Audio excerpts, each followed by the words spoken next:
سورہ بقرہ کی آیت نمبر 183 میں نے تلاوت کی ہے۔ قرآن حکیم کی اس آیت میں اللہ تعالیٰ نے اہل ایمان کو یوں مخاطب فرمایا کہ اے ایمان والو، تم پر روزے فرض کیے گئے جس طرح تم سے قبل لوگوں پر بھی روزے فرض کیے گئے، اور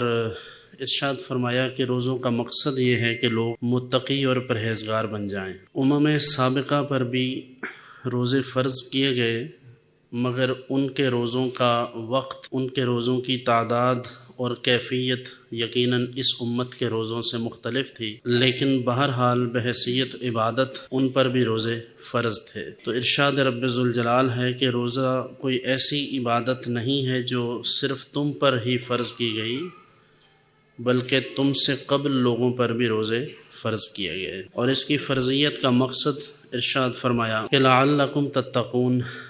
تاکہ تم پرہیزگار بن جاؤ۔ روزہ دراصل طلوع صبح صادق سے لے کر غروب آفتاب تک تمام کھانے پینے کی اشیاء سے اور عمل ازدواج سے کنارہ کشی کا نام ہے، اور وہ بھی اللہ کی رضا کے لیے عبادت کی نیت سے۔ یعنی صرف ایک بندے نے بھوکا رہنے کا ارادہ کیا اور عبادت اس کے پیش نظر نہیں ہے، اللہ کی رضا پیش نظر نہیں ہے، تو ایسے شخص کو روزے کا ثواب نہیں ہوگا۔ روزے کے ثواب کے لیے یہ ضروری ہے کہ اس بات کو پیش نظر رکھے کہ میں اللہ کی رضا کے لیے، اللہ کی بندگی کی نیت سے یہ کام کر رہا ہوں۔ اور جیسے ایک حدیث میں نبی مکرم صلی اللہ علیہ وسلم نے ارشاد فرمایا کہ وہ شخص جس نے روزہ رکھا لیکن اس نے جھوٹ نہیں چھوڑا، یعنی جھوٹ بولنا ترک نہیں کیا، ایسے ہی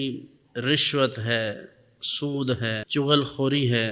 اور اس طرح کی مختلف چیزیں جن سے شریعت نے منع کیا ہے، ان تمام چیزوں سے اس نے اجتناب نہیں کیا لیکن روزہ رکھ لیا ہے، تو ارشاد فرمایا کہ اللہ تعالیٰ کو اس کے بھوکا اور پیاسا رہنے کی ضرورت نہیں ہے، یعنی یہ اس شخص کی بھوک اور پیاس ہی ہے، یہ روزہ نہیں ہے۔ تو روزہ فقط اس چیز کا نام نہیں کہ آپ صبح سے لے کر شام تک اپنے آپ کو بھوک اور پیاس میں رکھیں اور یہ سمجھیں کہ میں بہت بڑا کارنامہ سر انجام دے رہا ہوں، بلکہ اصل روزہ یہ ہے کہ جس کریم مالک کے حکم پر اس کی منع کردہ چیزیں، یعنی جن سے اس نے اولاً تو منع نہیں فرمایا وہ حلال ہیں، لیکن اب جب اس نے فرما دیا کہ صبح سے شام تک یہ نہ کھاؤ،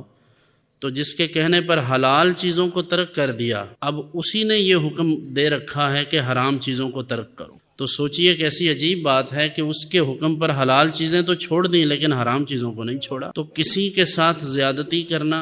کسی کے ساتھ ناانصافی کرنا، کسی کو دھوکہ دینا، کسی کی زمین پر قبضہ کرنا، کسی کا حق کھا لینا، یہ تمام کام بھی شریعت میں حرام ہیں۔ تو شریعت مطہرہ نے جنہیں حرام قرار دیا ان کو نہیں چھوڑا،